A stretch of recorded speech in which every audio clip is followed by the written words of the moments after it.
Hi friends, welcome back to my YouTube channel. வாங்க இன்னைக்கு mushroom gravy பண்ணலாம். கடாயில் 3 டேபிள் ஸ்பூன் எண்ணெய் சேர்த்துக்கோங்க.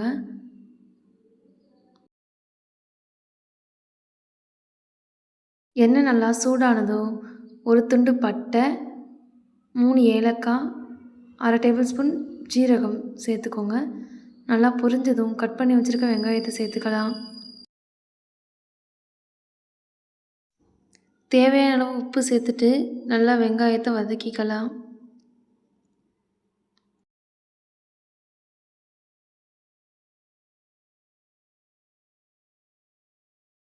வெங்காயம் நல்லா பொன்னிறமானதும் 1/2 டேபிள் ஸ்பூன் இஞ்சி பூண்டு பேஸ்ட் சேர்த்துக்கோங்க. நல்லா கலந்து விட்டுக்கோங்க.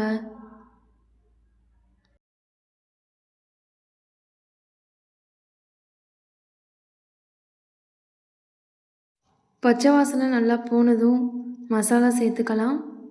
1/2 டேபிள் ஸ்பூன் மஞ்சள் தூள், 1 டேபிள் ஸ்பூன் மிளகாய் தூள், 1/2 டேபிள் ஸ்பூன் கொத்தமல்லி தூள்,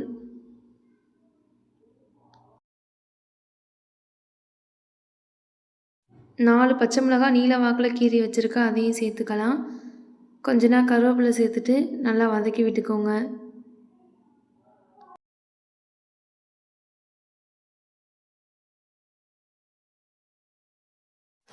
நல்லா பச்சை வாசனை போகிற வரையும் வதக்கின பிறகு 2 தக்காளி கட் பண்ணி வச்சுருக்கேன், அதையும் சேர்த்துக்கலாம்.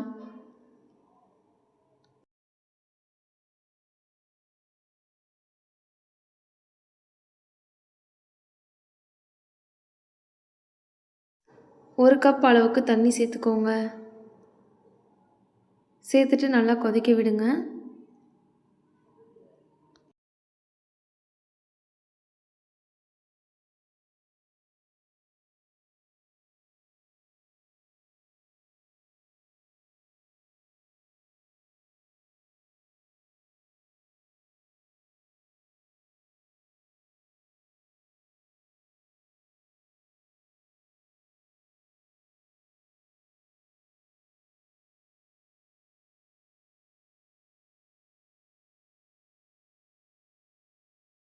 கிரேவி நல்லா கொதித்த பிறகு க்ளீன் பண்ணி வச்சுருக்க மஷ்ரூமை சேர்த்துக்கலாம்.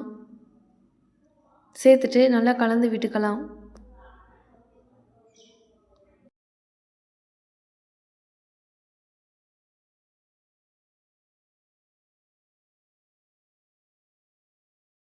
காளான் நல்லா வெந்து வரும்போது காளான்லேருந்து தண்ணி வரும். அந்த தண்ணியே போதுமானதாக இருக்கும் கிரேவி ஸ்ட்ரக்சருக்கு. இல்லை உங்களுக்கு குழம்பு மாதிரி வேணும்னா இன்னும் கொஞ்சம் கூட தண்ணி சேர்த்துக்கலாம்.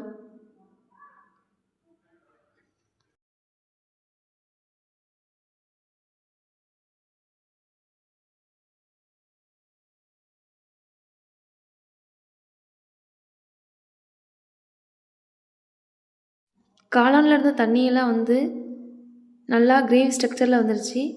கடைசியாக நீங்கள் கொத்தமல்லி தழை போட்டு நல்லா கலந்து விட்டுக்கோங்க.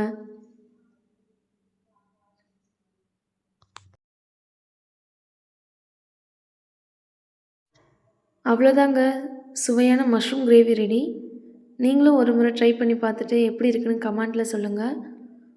இந்த கிரேவி சப்பாத்தி தோசைக்கு சைடிஷ்ஷாக ரொம்ப சூப்பராகவே இருக்கும். உங்களுக்கு இந்த வீடியோ பிடிச்சிருந்தா லைக் பண்ணுங்கள், ஷேர் பண்ணுங்கள், மறக்காமல் சப்ஸ்கிரைப் பண்ணிவிடுங்க. தேங்க்யூ ஃபார் வாட்சிங்.